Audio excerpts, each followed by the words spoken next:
Alright, everybody. I'm going to try something new on the channel as well. A segment called Motivation with CaMillioN. I've been watching these motivational videos lately and they've been helping me a lot. And I just can't send all of them to everybody, like I want to, because I literally think some of the stuff that I've been studying into can literally change the world and the perspective on things and the perspective for the better. So if you guys enjoy this, let me know in the comments. And yeah, it's a 13-minute video. I'm not going to do much talking through it, just so everybody can take in what's being said. If you got to rewind it or whatnot, it's highly recommended, because the more times you watch videos like this, and I'll put the link to the video in the description below, the more times you watch videos like this, the more you get out of it. And this shit is like absolutely real. You got to open your mind to it. So let's get into it. Tell me what you guys think. If you like the segment, like the motivational segments and stuff. Just trying some new things and shit for the people, for the fam, for the famlist, for the Mo gang, for the lyrical assassins. Shout out all you guys. I love each and every one of you. My confidence wouldn't be where it's at today if it wasn't for you guys. I love you. Let's get into it.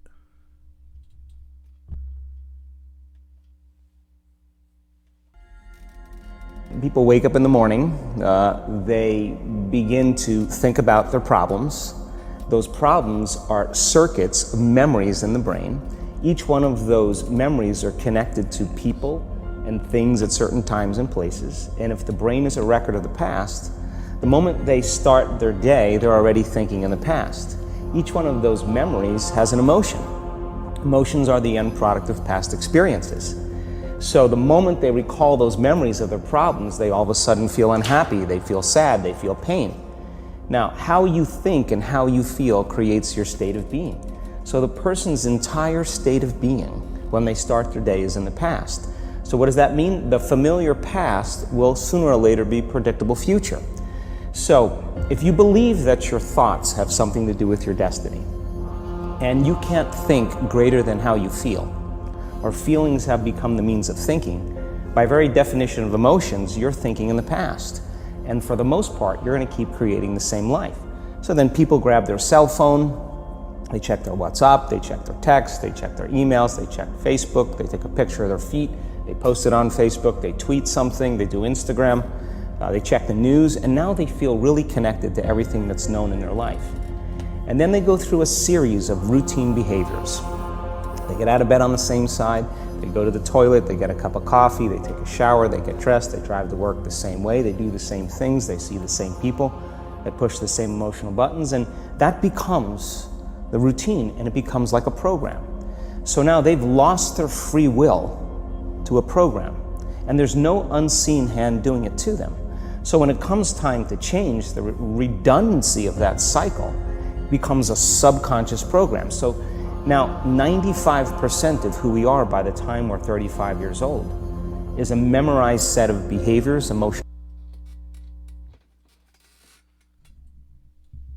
Like, everything that he's saying is true. I mean, we live our life by our memory and by, the past, 90% of us. When in reality, the 10%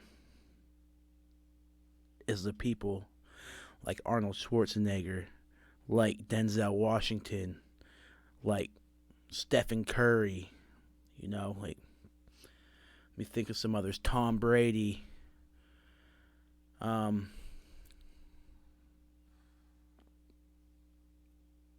Mandela, Muhammad Ali, Mike Tyson. All these people manifested their success. And that's what they're, a little bit of what they're talking about here. So, yeah. Motivation. I promise you, if you open up that mind, this shit could spark so much for people in their brain and, in their life. Let's get back into it. Reactions, unconscious habits, hardwired attitudes, beliefs, and perceptions that function like a computer program. So then a person can say with their 5% of their conscious mind, I want to be healthy, I want to be happy, I want to be free. But the body's on a whole different program.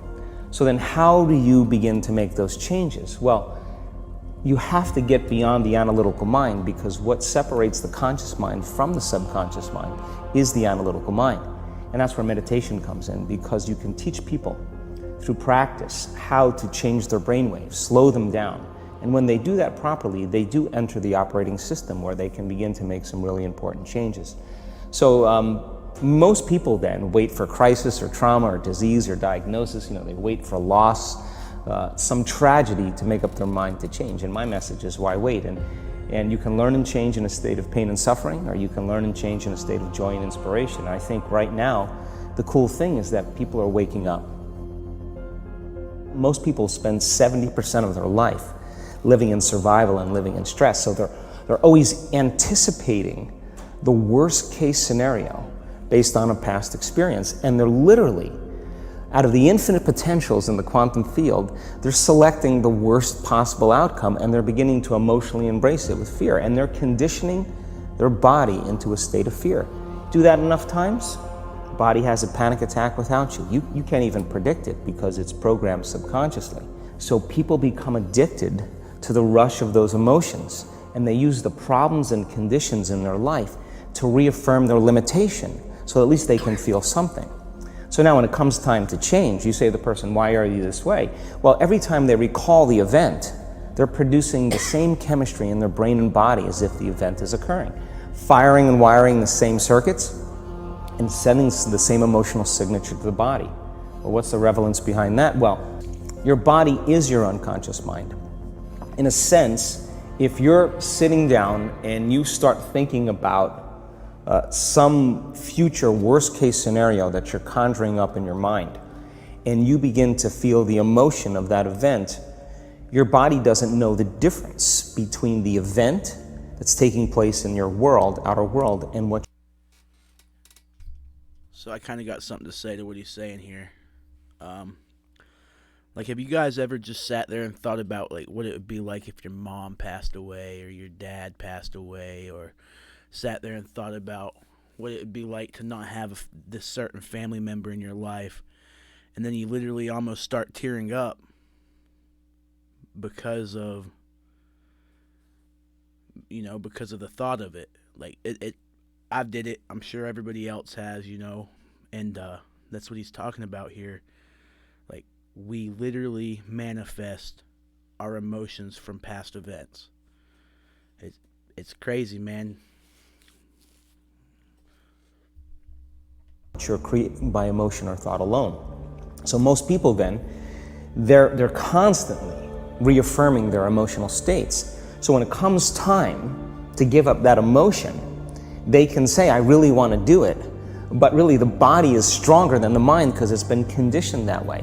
So the servant now has become the master, and the person all of a sudden, once they step into that unknown, they'd rather feel guilt and suffering because at least they can predict it. Being in the unknown is a scary place for most people because the unknown is uncertain. People say to me, well, I can't predict my future. I'm in the unknown, and I always say the best way to predict your future is to create it. Not from the known, but from the unknown. What thoughts do you want to fire and wire in your brain? What behaviors do you want to demonstrate in one day? The act of rehearsing them mentally, closing your eyes, and rehearsing the action. The rehearsing the reaction of what you want, or the Yeah, action? the action of what you want. By closing your eyes and mentally rehearsing some action. If you're truly present, the brain does not know the difference between what you're imaging and what you're experiencing in 3D world.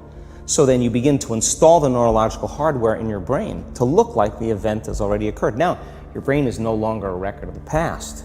Now it's a map to the future. And if you keep doing it, priming it that way, the hardware becomes a software program, and who knows? I just want to say I've literally been doing everything these videos have been talking about by, like waking up and doing these steps that they're telling me to do. Maybe not going to the extent of having a book next to me, next to my bed, and writing down all my dreams and stuff like that. But I've literally changed my perspective on everything and life pretty much. And now I'm literally seeing my career and my dream of making music fall together like a puzzle, piece by piece. And I'm making the right moves, and I'm doing the right thing now. I'm not being selfish with my music. I'm showing love, and I'm showing passion, and that's what it's all about, man. It's love, passion, and the world's going to just such a drastic state, man. It's mind-blowing. I'm not going to talk so much, though. We'll get back into this because we got a little bit longer to go. Hopefully you guys stick through it. You just may start acting like a happy person. And then I think the hardest part is to teach our body emotionally what the future will feel like ahead of the actual experience. So what does that mean? You can't wait for your success to feel empowered. You can't wait for your wealth to feel abundant. You can't wait for your new relationship to feel love, or your healing to feel whole. That's the old model of reality, of cause and effect, waiting for something outside of us to change how we feel inside of us. And when we feel better inside of us, we pay attention to whoever or whatever caused it. But what that means then is that from the Newtonian world is that most people spend their whole life living in lack, waiting for something to change out there. What do you mean the Newtonian world? Newtonian world is all about the predictable. It's all about predicting the future. But the quantum model of reality is about causing an effect. The moment you start feeling abundant and worthy, you are generating wealth. The moment you're empowered and feel it, you're beginning to step towards your success. The moment you start feeling whole, your healing begins. And when you love yourself and you love all of life, you'll create an equal. And now you're causing an effect.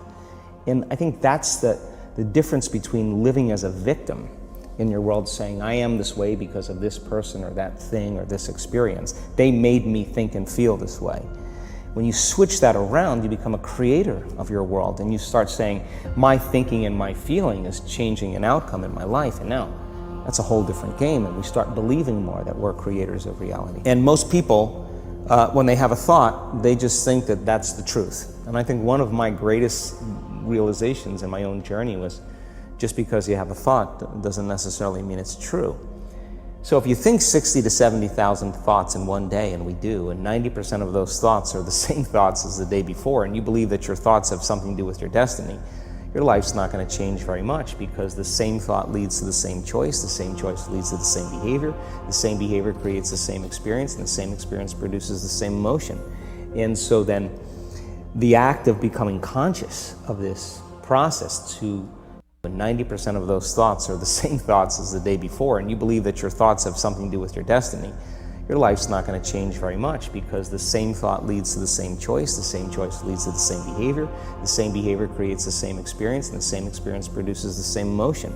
And so then the act of becoming conscious of this process, to begin to become more aware of how you think, how you act, and how you feel, it's called metacognition. And so then, why is that important? Because the more conscious you become of those unconscious states of mind and body, the less likely you're going to go unconscious during the day. And that thought is not going to slip by your awareness unchecked, because it means to know thyself. The word meditation means to become familiar with. So as you become familiar with the thoughts, the behaviors, and the emotions of the old self, you're retiring that old self. As you fire and wire new thoughts and condition the body into a new emotional state, if you do that enough times, it'll begin to become familiar to you. So it's so important, just like a garden. If you're planting a garden, you got to get rid of the weeds. You got to take the plants from the past year and you got to pull them out. The rocks that sift to the top, that are like our emotional blocks, they have to be removed. The soil has to be tenderized and broken down. We have to make room to plant a new garden. So primarily, we learn the most about ourselves and others when we're uncomfortable. Because the moment you move into that uncomfortable state, normally a program jumps in. When that program jumps in, it's because the person doesn't want to be in the present moment and engage it consciously. In this series, I'm going to teach you about brain and heart coherence. And with this knowledge, if you're not being defined by a vision of the future, then you're left with the old memories of the past and you will be predictable in your life. And if you wake up in the morning and you're not being defined by a vision in the future, as you see the same people and you go to the same places and you do the exact same thing at the exact same time, it's no longer that your personality is creating your personal reality. Now your personal reality is affecting or creating your personality. Your environment is really controlling how you think and feel unconsciously. Because every person, everything, every place, every experience has a neurological network in your brain. Every experience that you have with every person produces an emotion. So some people will use their boss to reaffirm their addiction to judgment. They'll use their enemy to reaffirm their addiction to hatred. They'll use their friends to reaffirm their addiction to suffering. So now, they need the outer world to feel something. So, to change then is to be greater than your environment, to be greater than the conditions in your world, and the environment is that seductive. So then, why is meditation the tool? Well, let's sit down, let's close our eyes. Let's disconnect from your outer environment. So if you're seeing less things, there's less stimulation going to your brain. If you're playing soft music or you have earplugs in, less sensory information coming to your brain, so you're disconnecting from your environment. If you can sit your body down and tell it to stay like an animal, stay right here. I'm going to feed you when we're done. You can get up and check your emails, you can do all your texts, but right now, you're going to sit there and obey me. So then, when you do that properly, and you're not eating anything or smelling anything or tasting anything, you're not up experiencing and feeling anything, you would have to agree with me that you're being defined by a thought, right? So when the body wants to go back to its emotional past, and you become aware that your attention is on that emotion, and where you place your attention is where you place your energy, you're siphoning your energy out of the present moment into the past, and you become aware of that, and you settle your body back down in the present moment, because it's saying, well, it's 8 o'clock, you normally get upset because you're in traffic around this time, and here you are sitting, and we're used to feeling anger, and you're off schedule. Oh, it's 11 o'clock, and you usually check your emails and judge everybody. Well, the body's looking for that predictable chemical state. Every time you become aware that you're doing that, and your body is craving those emotions, and you settle it back down into the present moment, you're telling the body it's no longer the mind, that you're the mind, and now your will is getting greater than the program. And if you keep doing this over and over again, over and over again, over and over again, just like training a stallion or a dog, it's just going to say, I'm going to sit. And the moment that happens, and the body's no longer the mind, when it finally surrenders, there's a liberation of energy. We go from particle to wave, from matter to energy, and we free ourselves from the chains of those emotions that keep us in the familiar past. And we've seen this thousands of times. In fact, we can actually predict it now on a brain scan.